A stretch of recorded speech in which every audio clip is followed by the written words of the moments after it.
Chers amis, bonjour.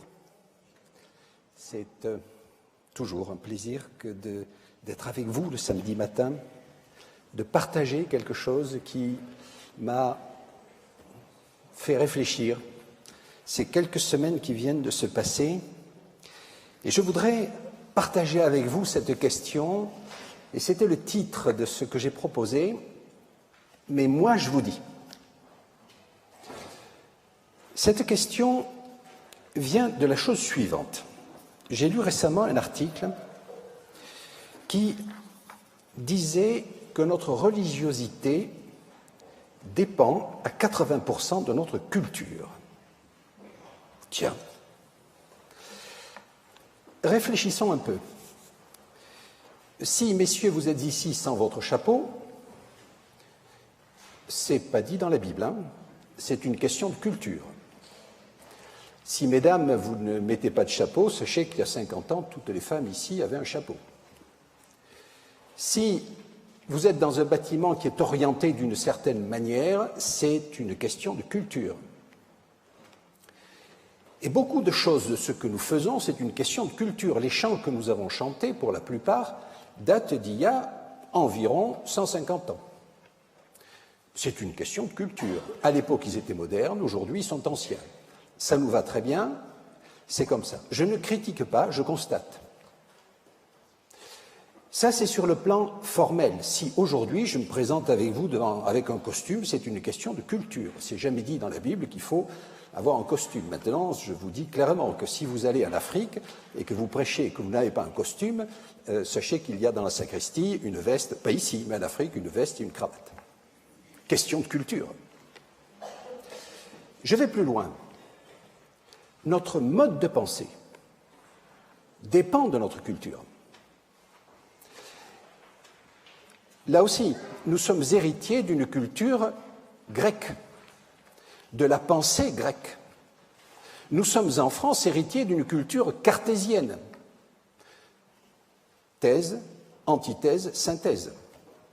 Vous savez que ce n'est pas la culture biblique. Et parfois, nous commettons des contresens forts parce que nous appliquons une méthode de pensée qui n'est pas celle de l'auteur. Je vais plus loin. La culture philosophique nous vient de Grèce et nous avons une culture qui est la culture juridique romaine, le droit romain. Et nous appliquons sans le vouloir, parce que c'est notre culture et que c'était une bonne chose. D'ailleurs, vous remarquez que dans le texte qu'on a lu, je pense que les avocats doivent être un peu gênés parce que si quelqu'un te fait un procès, ne va pas au procès. Donc je crains que ceux qui sont ici en tant qu'avocats se trouveraient dans une certaine difficulté. Mais nous réfléchissons dans notre relation vis-à-vis de Dieu, dans cette notion juridique parce qu'il faut quand même bien vivre du œil pour œil. C'était le texte que nous avons lu. Et Jésus nous dit, mais moi je vous dis. Et du coup, ça m'interpelle. Ça m'interpelle parce que souvent, pour arriver à notre réflexion vis-à-vis de Dieu, on dit, mais attendez, c'est simple, on va prendre la Bible. Et on va prendre la Bible de manière littérale, parce que c'est là où nous allons trouver des réponses. Et là, je dis attention, parce que nous allons lire la Bible selon notre culture, que nous voulions ou non. Et je vais vous montrer des exemples, à la fois dans l'Ancien Testament et dans le Nouveau Testament, où Dieu lui-même va nous dire « Faites attention à votre culture, ce que je vous ai dit à un moment donné dépendait de votre culture, mais essayez de voir plus loin. » Je m'explique. On va prendre un exemple de l'Ancien Testament. C'est un texte de Jérémie que j'aime énormément. Jérémie, au chapitre 2, et c'est au verset, si je retrouve bien, 22. Jérémie 2, 22. Je nous remets dans le contexte. Pour ceux qui découvraient la Bible, sachez qu'à un moment donné, le peuple juif est prisonnier, esclave en Égypte. Moïse le fait sortir. Je pense que c'est quelque chose qui est connu. Et à la sortie d'Égypte, Dieu va lui donner un certain nombre de choses. La première des choses, sur le mont Sinaï, les 10 paroles ou les 10 commandements, qui est une suite d'interdits, reconnaissons-le, c'est comme ça. Tu ne feras pas, tu feras pas, tu feras pas. Et ensuite, il lui dit, tu as un seul Dieu et tu vas m'adorer.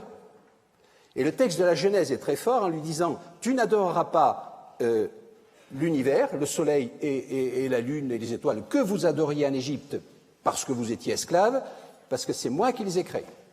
Tu n'adoreras pas les animaux que tu as créés, que tu connaissais en Égypte, ce que tu faisais en Égypte, parce que c'est moi qui ai créé les animaux. Et tu n'adoreras pas l'homme, parce que c'est moi qui l'ai créé, homme et femme, et tu n'adoreras pas Pharaon, ce qui se faisait en Égypte. C'est clair. Et je vais faire un sanctuaire et je vais habiter au milieu de toi. Et au milieu de toi, je suis un Dieu qui pardonne. Et donc, pour te montrer ce qu'est le pardon, tu feras des sacrifices d'animaux et tu seras pardonné. Je simplifie, mais c'est quand même comme ça que Dieu s'est adressé à un peuple qui sortait de l'esclavage. Le problème a dérivé.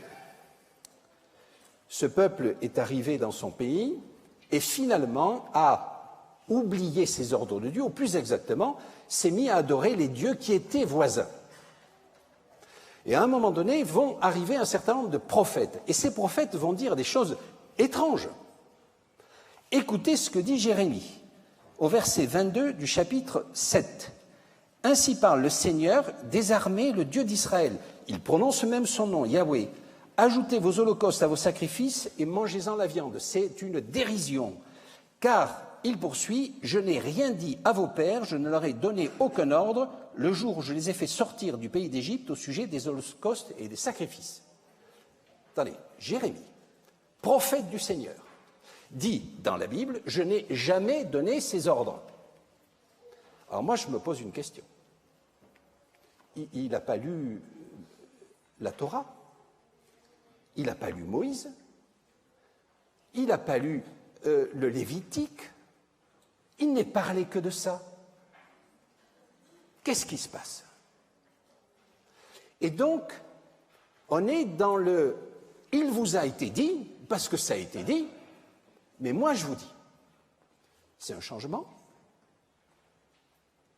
Dieu change d'avis. Jérémie a oublié, il ment.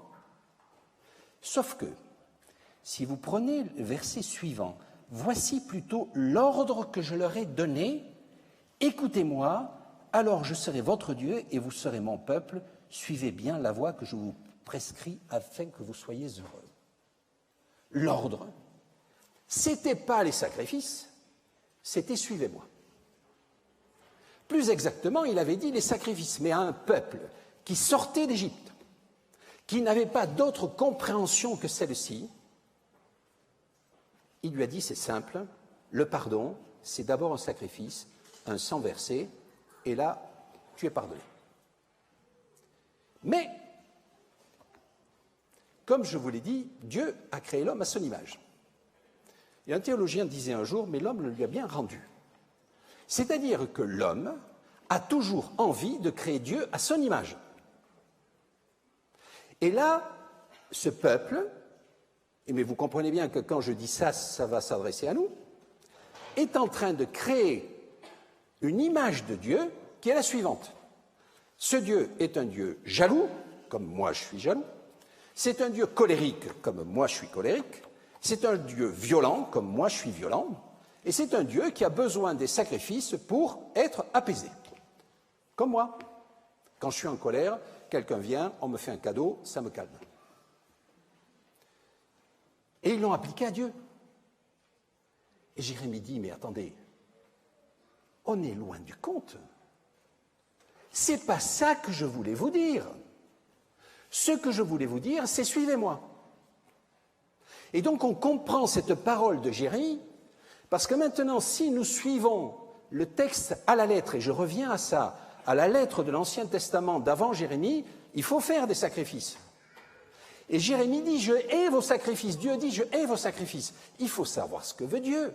Sauf que la question, c'est comment moi, avec ma culture, j'ai compris Dieu. Et c'est pour ça que je nous invite, et l'Église adventiste en général invite à lire la Bible. Textuellement, oui, le sola scriptura, ça fait partie de l'héritage que nous avons du protestantisme et de Luther. C'est clair, dont on fête cette année les 500 ans de la réforme, des 95 thèses. Oui, sola scriptura. Et quand on dit sola scriptura, c'est sola scriptura. Hein, c'est pas sola scriptura pour les vieux adventistes et Madame White. Hein, c'est sola scriptura. C'est tout. Le reste, oui, peut-être, mais le cœur, c'est ça. Et même le sola scriptura, il faut toujours ramener dans son contexte, dans l'esprit dans lequel le prophète l'a dit et dans l'esprit dans lequel Dieu l'a inspiré. Et donc, quand on lit les 10 paroles, quand on dit, eh bien, oui, ça a été dit à un moment donné, parce que si vous n'avez pas les 10 paroles, c'est le chaos. Vous ne pouvez pas gérer un peuple sans avoir 10 commandements, tu tueras point, tu violeras point, tu déroberas point. Bon, sinon, c'est la fin. C'est la violence. Et là, il faut cadrer. Mais ensuite, quelle est ma relation avec Dieu? Et ça devient autre chose. J'en viens au deuxième exemple que nous avons lu, le Nouveau Testament. Qu'a fait Jésus? C'est quand même étrange, dans Matthieu, chapitre 5, au verset 17, juste un peu avant ce que nous avons lu, Jésus s'adresse aux pharisiens. Alors, qui étaient les pharisiens? Le contexte. Comme ça nous permettra de comprendre. Ce peuple est déporté. Juste après Jérémie, il part, il est déporté. En déportation, il réfléchit. Il se dit, si j'ai été déporté, c'est parce que j'ai mal agi, je n'ai pas respecté les commandements de Dieu. Bon retour sur lui-même. Il revient, et à partir du moment où il revient, puisqu'on a été déporté parce que nous n'avons pas, et là commence l'erreur, nous n'avons pas obéi à la loi, nous allons donc obéir à la loi. Et pour obéir à la loi, eh bien, on va mettre des commandements protecteurs de la loi.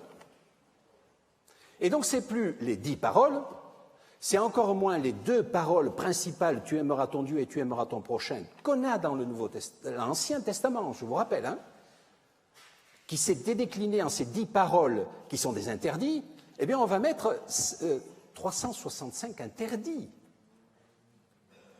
Et sur le sabbat, c'est une suite d'interdits. Et du coup, au lieu d'adorer Dieu, j'exagère le propos, mais finalement, pour nous faire comprendre, ils vont adorer la loi et pas Dieu. À tel point qu'une théologie, alors je ne sais pas si elle est encore généralisée, c'est que la loi existait de toute éternité et que Dieu lui-même est soumis à la loi, à la Torah. Ça peut paraître étrange, mais à partir de ce moment-là, l'adoration va se faire vis-à-vis de la loi. Et finalement, Jésus va dire, ne pensez pas que je sois venu pour abolir la loi et les prophètes. Ah, je vois des gens qui jubilent chez les pharisiens. Et donc, vous connaissez mon goût de l'humour. Les pharisiens, c'était des bons chrétiens. Hein. Je rajouterai, si je veux vous bousculer un peu, des bons adventistes. Hein. Ils observaient le sabbat. Ils avaient tout un tas d'interdits sur les choses à faire et ne pas faire. Ils donnaient la dîme. Ils s'occupaient des malheureux. C'était ça, les pharisiens. C'était des gens qui observaient la loi, c'était des gens bien. Ils visaient la perfection. Et attendez, ils respectaient la loi. Les 10 paroles, c'était ça. Souviens-toi du jour de repos, pour le sanctifier, tu ne feras aucun ouvrage. Ils ne le faisaient pas. Ils en profitaient pour lapider, d'ailleurs, ceux qui transgressaient le sabbat. Mais voilà, j'étais dans cette optique-là. Et Jésus leur dit, ne pensez pas que je suis venu pour abolir la loi et les prophètes. Parfait. Là, ils s'y retrouvent. Nous nous y retrouvons aussi, de temps en temps. Je ne suis pas venu pour abolir, mais pour accomplir. Tiens, ça c'est bien.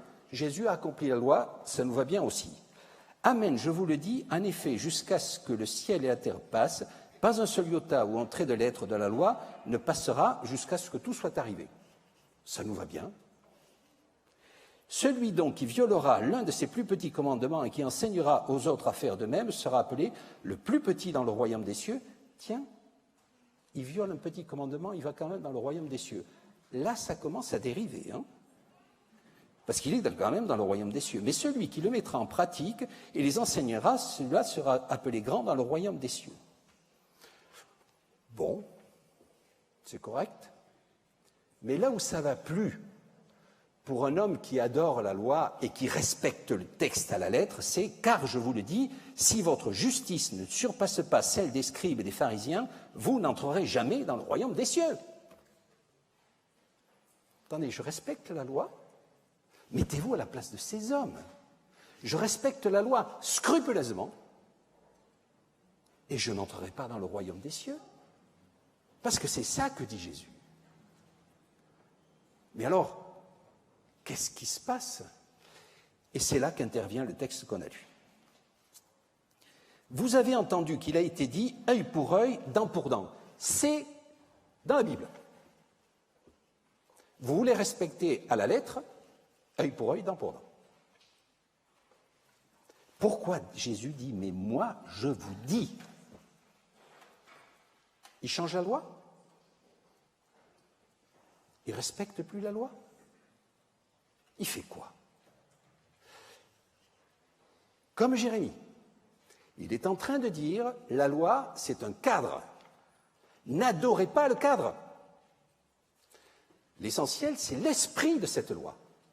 Et l'esprit de cette loi, ce n'est pas une série d'interdictions, mais c'est une série de propositions.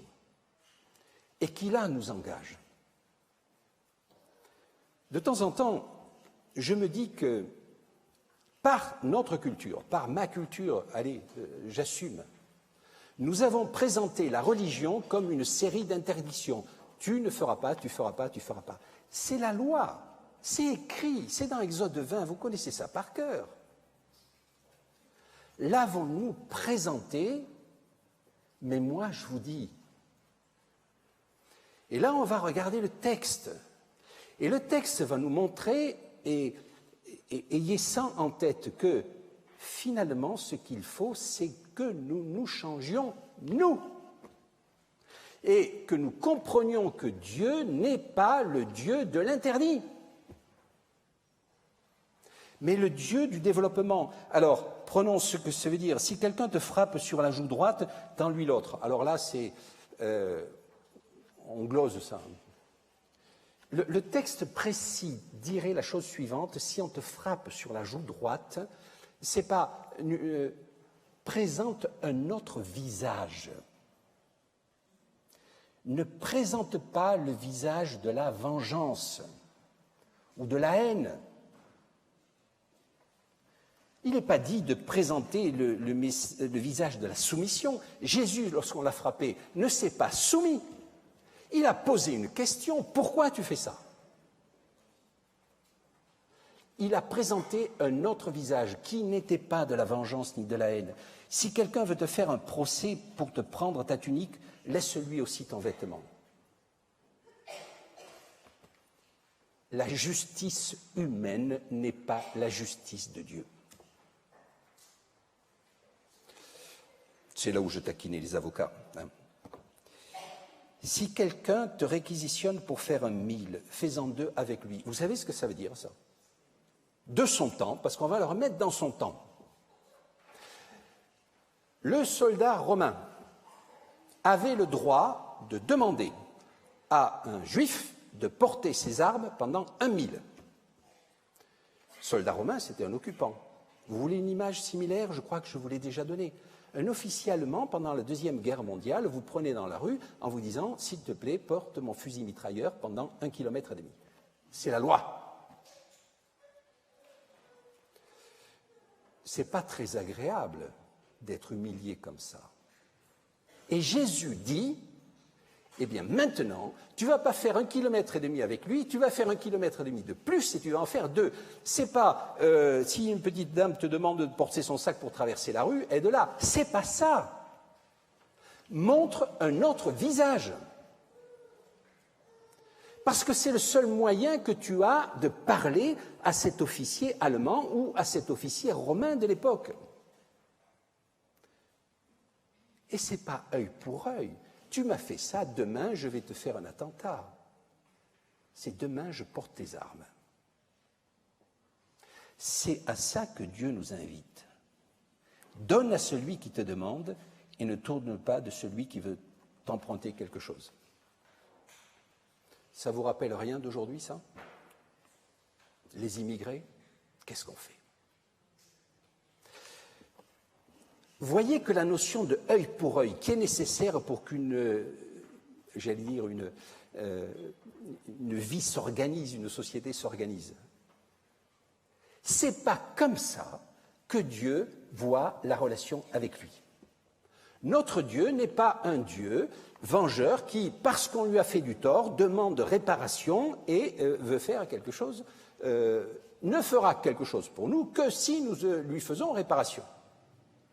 Dans l'Ancien Testament, c'est tu as fait un tort, très bien, un sacrifice, un petit pardon, un gros sacrifice, un gros pardon. C'est comme ça qu'on voit Dieu. Et ce n'est pas comme ça que Dieu nous voit. J'écoutais il n'y a pas très longtemps un ménonite. Vous connaissez les ménonites? Les ménonites sont des gens qui sont connus, ce sont des descendants des anabaptistes, comme les Amish. Sont connus dans le monde entier pour être des hommes de conciliation. Et quand il y a des conflits majeurs entre États, on fait appel aux ménonites, comme aux Amish, il faut le savoir. Ils ont développé ce don. Parce que vous pourriez me dire, vous savez, le don de œil pour œil, ce n'est pas le mien. Hein, donc on passe à autre chose parce que, oui, mais c'est quand même Dieu qui nous demande de dire, faites attention. Faites attention parce que ma relation avec vous est différente. Le texte, je vais le prendre dans 2 Corinthiens au chapitre 5 et au verset 19. L'épître aux Corinthiens, épître écrite par Paul, à une église qui n'allait pas très bien. Hein. Si vous lisez les passages, il est sévère vis-à-vis de Corinthe. Mais il va leur dire quelque chose d'important, 2 Corinthiens au chapitre 5 et au verset 19. « Car Dieu était dans le Christ, réconciliant le monde avec lui-même, sans tenir compte aux humains de leurs fautes, et mettant en nous la parole de la réconciliation. » Analysons ce texte fort. Dieu était dans le Christ et son but dans le Christ était de réconcilier le monde avec lui-même. Tiens, on retrouve un peu l'Ancien Testament, vous vous souvenez, hein? Dieu qui pardonne, Dieu qui réconcilie. Et remarquez, sans tenir compte aux humains de leurs fautes. C'est-à-dire que généralement, quand il y a une réconciliation, tout au moins c'est comme ça que nous la vivons habituellement, bon, je veux bien être réconcilié avec lui, mais il faut quand même qu'il fasse un pas. Hein. Je veux bien faire un pas, mais il faut qu'il en fasse un, parce que sinon, on continue la guerre. Dieu dit, avec moi, c'est pas comme ça. Avec moi, vos fautes, c'est passé. C'est passé. Je suis réconcilié. Il vous appartient d'être réconcilié avec moi, mais sachez que moi, j'ai tout oublié. C'est bien ce qu'il dit. Mais ce qu'il y a, évidemment, et on le voit dans d'autres textes, maintenant, il faut que vous vous changiez. Et ça va être la dernière partie de mon étude de ce matin. Et maintenant, dit-il, vous avez en vous, là, le ministère de la réconciliation. C'est-à-dire que ce ministère que Dieu a porté, il nous l'a transmis. Jésus était présent, il a manifesté son ministère de réconciliation. Qui doit le porter maintenant?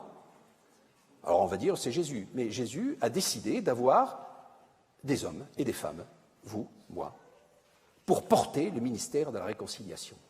Et ce ministère de la réconciliation, ce n'est pas œil pour œil, dent pour dent. C'est pas Dieu est un Dieu vengeur. C'est pas Dieu est un Dieu violent. C'est un Dieu qui pardonne, qui ne tient pas compte de ça. Ce dont il a besoin, comme le dit Jérémie, c'est que vous suiviez ses paroles. Ésaïe le dira bien, c'était dans Ésaïe au verset 1, il dit « Ce que j'attends de vous, c'est que vous vous occupiez de la veuve et de l'orphelin et que vous respectiez votre parole et que vous soyez des hommes droits. » C'est ça que veut Dieu. Et donc, au travers de ceci, et j'en arrive à la conclusion, Dieu souhaite, manifestement au travers de « Mais moi je vous dis », de ce ministère de la réconciliation qu'il propose et qui nous amène très loin, parce que du coup, les 10 paroles ne se limitant pas à ça, et vous auriez d'autres éléments qui sont très connus, hein, il est dit « tu ne tueras point ». Je pense que dans cette assemblée, très peu de personnes ont tué quelqu'un.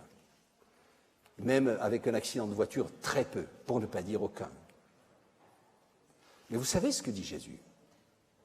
Mais moi, je vous dis que si quelqu'un a traité son ami, son frère d'imbécile, il l'a tué et il mérite la mort. Alors je ne vous demande pas de lever la main. Mais moi, j'ai tué mon frère. Oui, je reconnais. Je reconnais. Et vous comprenez que le « tu ne tueras point » qui est de dire « ben voilà, moi je suis couvert, je n'ai pas tué », Jésus nous dit « attention, quel est l'esprit de la loi ?» L'esprit de la loi, c'est de ne pas tuer physiquement, certes c'est indispensable, mais spirituellement ton frère, mentalement ton frère. Et quand tu lui dis que c'est un imbécile, tu le rabaisses, tu ne le reconnais pas comme une créature de Dieu, qui est capable de recevoir la grâce de Dieu. Donc tu es un meurtrier. C'est ça la loi. Et donc, on voit jusqu'où nous amène Dieu. Et l'esprit de la loi, on le retrouve au travers des 2 paroles, commandements qui sont au tout début et qui resteront dans tout l'univers et dans tous les temps, alors que les 10 paroles disparaîtront, on le comprend bien, dans l'éternité on ne tuera plus, mais il restera, tu aimeras ton Dieu et tu aimeras ton prochain. Et là c'est vaste. Là le champ devant nous, il est immense. Il est immense, parce que c'est ça la nature de Dieu. C'est un Dieu qui aime, qui nous aime. Et la seule chose qu'il nous demande, c'est de l'aimer et d'aimer son prochain. Et attention, ne nous faisons pas un Dieu à notre image. Nous avons en nous, du fait de notre culture, de notre histoire, des schémas de violence, des schémas de vengeance. Je vous ai dit tout à l'heure, œil pour œil, dent pour dent, est-ce que j'ai, moi, le don de ne pas répondre à une attaque violente? Franchement, je ne crois pas. Mais c'est trop facile de dire que je n'ai pas ce don. C'est pas ça que Dieu nous demande. Il nous dit, attention, tu n'as peut-être pas ce don, mais est-ce que c'est vraiment un don ou c'est quelque chose que tu dois cultiver? Et donc, ce schéma de violence et de vengeance que tu as en toi, attention, ne l'applique pas à Dieu. Dieu ne veut pas te punir. Alors vous allez me dire, mais attendez, on voit dans la Bible que Dieu punit. Très bien, ça a été dit à qui? Ça a été dit comment? Et ça a été dit pourquoi? Et j'ai envie de dire, mais moi je vous dis, est-ce que la notion de punition, ce n'est pas quelque chose que nous projetons sur Dieu et qui n'est pas Dieu? Attention de ne pas créer un Dieu à notre image. Schéma du donnant-donnant. Vous allez me dire, non, je ne suis pas là-dessus quand même. Ce n'est pas parce que je donne ma dîme que je vais être sauvé. Je crois qu'on a passé ce stade quand même. Mais en sommes-nous totalement sûrs? Est-ce que dans le schéma, vous savez, la rançon, c'est quoi une rançon? C'est du donnant-donnant, hein, je donne de l'argent, je libère quelqu'un. Est-ce que ce n'est pas ça, des schémas que nous avons en tête? Or, je vous rappelle que la grâce, elle est gratuite. Hein. Elle ne demande pas un prix. Ou alors, si vous voulez parler de prix, je vais vous dire, oui, elle a un prix infini. C'est la mort de Jésus. Mais en même temps, il faut la donner gratuitement.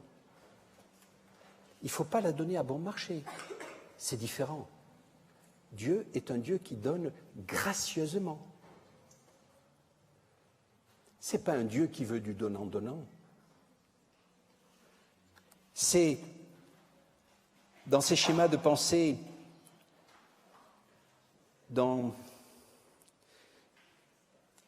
Alors, je terminerai par un schéma, mais avant. Des schémas de pensée, nous en avons tellement. Juste un exemple. Aujourd'hui, nous commençons par la prédication, nous allons terminer par l'école du sabbat. Ce n'est pas quelque chose qui est habituel. Dans d'autres paroisses, on commence par l'école du sabbat, on termine par le culte. Ce changement-là de tradition en a perturbé certains, il faut le savoir. Je pense que ça ne vous trouble pas aujourd'hui, mais certains, ça les trouble. Le fait de faire des cultes particuliers peut vous troubler, et ça se comprend, nous sommes dans ces schémas de pensée. Et donc, soyons ouverts à d'autres choses. Je terminerai par ces paroles. Je crois que Jésus, au travers du « moi je vous dis », mais moi je vous dis, nous déplace de nos certitudes. Nous pensions que Dieu était comme ça, et Jésus nous dit non, non, non, il n'est pas comme ça. Il n'est pas œil pour œil. Il n'est pas violent. Il n'est pas dans la justice romaine. Il n'est pas dans les traditions. Il n'est pas dans le vêtement. D'ailleurs, c'est Jésus lui-même qui dit, mais attendez, le problème avec vous, pharisiens, à l'époque, et puis attention, parce que ça pourrait s'adresser à nous, vous regardez l'extérieur de la coupe. Est-ce que vous regardez l'intérieur? Il y a une tradition chez les adventistes, je dis ça avec un sourire, c'est les bijoux pour les femmes. Voilà. C'est l'extérieur ou c'est l'intérieur, ça? Est-ce que c'est notre culture ou est-ce que c'est la volonté de Dieu? Et on pourrait dire beaucoup de choses et remettre en cause un certain nombre de nos fonctionnements. Attention, ça, ce n'est pas la religion. La religion, c'est Jésus qui nous l'a dit. C'est « mais moi, je vous dis ». Mais moi, je vous dis. Quelle relation vous avez avec les autres? Est-ce que c'est une relation d'amour? Est-ce que c'est une relation d'amour que vous avez avec ce Dieu qui vous pardonne? Est-ce que vous acceptez ceci? Je termine par un texte qui se trouve, c'est le Notre Père. Il se trouve immédiatement après ces textes. C'est assez étrange d'ailleurs. Mais moi, je vous dis. Et Jésus va donner cet exemple. Et si vous permettez, je terminerai avec cette interprétation au travers de ce que je vous ai dit, tel que je vois aujourd'hui ce texte du Notre Père, que vous connaissez par cœur. Jésus dit, en priant, ne multipliez pas les vaines paroles comme les non-juifs qui s'imaginent qu'à force de paroles, ils seront exaucés. Tiens. Il est en train de me dire, comme Jérémie, vous faites des prières que je ne vous avais jamais demandées. Je reconnais, c'est une interprétation, mais de temps en temps, je me pose cette question. Et ne faites pas comme tous ceux comme eux, car votre Père sait de quoi vous avez besoin avant que vous le demandiez. Donc j'ai envie de dire à quoi ça sert une prière, puisque Dieu le sait, avant qu'on lui demande. Et pourtant, il donne une prière. Et écoutez ce qu'il a à nous dire, tout au moins tel que je la vois maintenant. Voici donc comment vous devez prier. Notre Père, proche. Un Dieu, mon Dieu est comme mon Père, qui est aux cieux, qui est donc lointain, qu'on aura toujours du mal à comprendre, qui va toujours nous déplacer dans nos certitudes, à qui je ne dois pas donner des caractéristiques qui sont les caractéristiques humaines. Dieu n'est pas un Dieu jaloux, Dieu n'est pas un Dieu violent, Dieu n'est pas un Dieu méchant, comme moi je le suis. Et qui n'applique pas la justice comme moi je la fais. Notre Père, mon Père, qui est dans les cieux, que ton nom soit reconnu pour sacré. Son nom, c'est son état. Et son nom veut dire... Son nom, c'est quoi son nom? Vous connaissez le nom que porte Dieu. Il a donné son nom. Il s'appelle Yahweh. Tellement fort que les Juifs n'osent pas prononcer ça. Et Yahweh en hébreu, ça veut dire, ça importe un sens, ça veut dire « je suis ». mon Dieu, s'appelle je suis. C'est pas j'étais, c'est pas je serai, c'est je suis maintenant. Alors ça englobe le j'étais et ça englobe le je serai, mais n'oublions pas, c'est je suis. Donc que ton nom je suis soit reconnu pour sacré et qu'on fasse attention lorsqu'on parle de toi et de ta loi. Que ton règne vienne. Trop facile, j'attends le Seigneur Jésus, je suis adventiste du 7e jour. Et si ça voulait dire que ton règne vienne en moi maintenant. Maintenant. Que tu changes mes habitudes de violence, que tu changes mes habitudes de justice, que tu changes mes habitudes de mort que je peux avoir en ce que tu proposes. Que ta volonté advienne sur la terre comme au ciel. Que les autres le fassent. Qui est chargé de faire la volonté de Dieu sur la terre? Je ne vous agresse pas, hein. C'est vous, mais c'est moi aussi. Hein. Donc quand on dit que ta volonté advienne, c'est est-ce que je suis prêt? Et je dis je suis prêt à accepter de faire ta volonté sur la terre. Le ciel, c'est ton problème. Mais la terre, c'est moi. Et donne-nous aujourd'hui notre pain de ce jour. Pain matériel, c'est vrai. C'est le seul endroit où on voit une demande d'ailleurs. Hein. J'aurais presque envie de vous dire, c'est quoi ce pain? Et si c'était le pain spirituel? Est-ce que je me nourris de la parole de Dieu? C'est ça la question. Donne-moi aujourd'hui cette nourriture. J'espère l'avoir partagée avec vous. Et il termine, remets nos dettes ou nos fautes, comme nous aussi nous l'avons fait pour nos débiteurs. Remets-nous nos fautes, pardonne-nous. C'est essentiel. Mais il rajoute, comme nous aussi nous pardonnons. Est-ce que je pardonne? Est-ce que je porte le ministère de la réconciliation comme Jésus me le demande? Lui qui oublie mes fautes. Avec l'autre, pas forcément le premier pas. Et puis c'est tout. Et délivre-nous du mauvais, de la tentation, disent certains. Il n'y a pas Amen. Je ne vous ai pas entendu dire Amen. Certaines cultures disent Amen, et très fort, et c'est bien. D'autres n'aiment pas le dire, mais le pensent, et c'est très fort aussi. Amen, ça veut dire il faut que ça s'accomplisse. Et vous comprenez qu'il faut que ça s'accomplisse en moi le premier.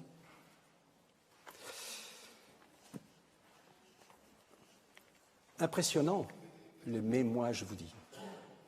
Donc, chers amis, chers frères et sœurs, lorsque vous lirez la Bible, lorsque vous méditerez la Bible, lorsque nous méditons la Bible, pensons toujours. Ça a été dit, quelles étaient les circonstances, quelle est l'intention de l'auteur. Et dites-vous, et on l'a vu à la fois dans le Premier Testament ou l'Ancien Testament, comme vous voulez, et le Deuxième Testament ou le Nouveau Testament, là aussi comme vous voulez, que chaque fois, l'orientation c'était Jésus. Le cœur de la réflexion de la Bible, c'est Jésus.